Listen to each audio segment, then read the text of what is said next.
বিসমিল্লাহির রহমানির রহিম। আসসালামু আলাইকুম। হ্যালো গাইস, কিচেন হাউসে সবাইকে স্বাগতম। আশা করি আপনারা ভালো আছেন, আল্লাহর রহমতে আমিও ভালো আছি। আজকে আমি রান্না করব মলা শুটকির বোনা। এখানে আমি পেঁয়াজগুলো ভেজে নিচ্ছি, আর শুটকিগুলোকে আমি ভালো করে গরম পানি দিয়ে পরিষ্কার করে নিয়েছি।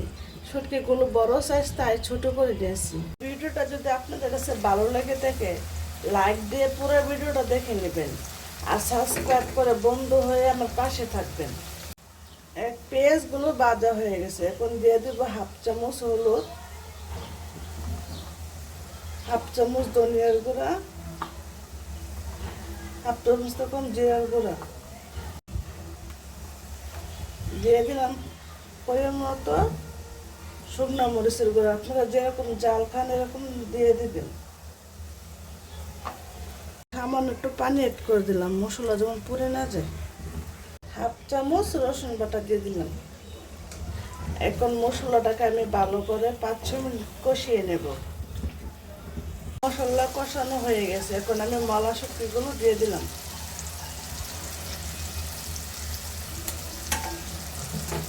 শুটকিগুলোকে আমি কষিয়ে নেব।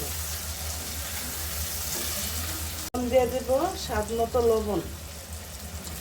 লবণ জাল আপনাদের দেখে দেবেন।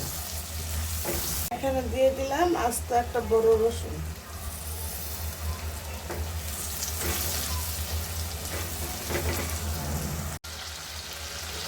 শুটকি তরকারি কষানো হয়ে গেছে, এখন আমি সামান্য পরিমাণ ঝোল এড করে দেব।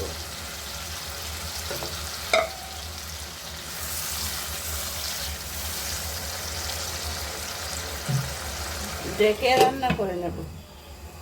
এখানে ফালি করে দুটো কাঁচামরিচ দিয়ে দিলাম একটু জাল হওয়ার জন্য। শুটকি বোনা জাল না হলে ভালো লাগে না।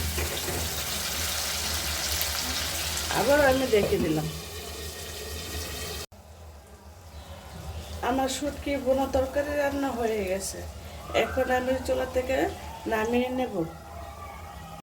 আপনাদের কাছে যদি শুটকি বোনা রেসিপিটা ভালো লেগে থাকে, লাইক, কমেন্ট, শেয়ার, সাবস্ক্রাইব করে দেবেন। একটা শেয়ারের কারণে ভিডিওটা সবার কাছে পৌঁছে যাবে। আজ এ পর্যন্ত, আল্লাহ হাফেজ।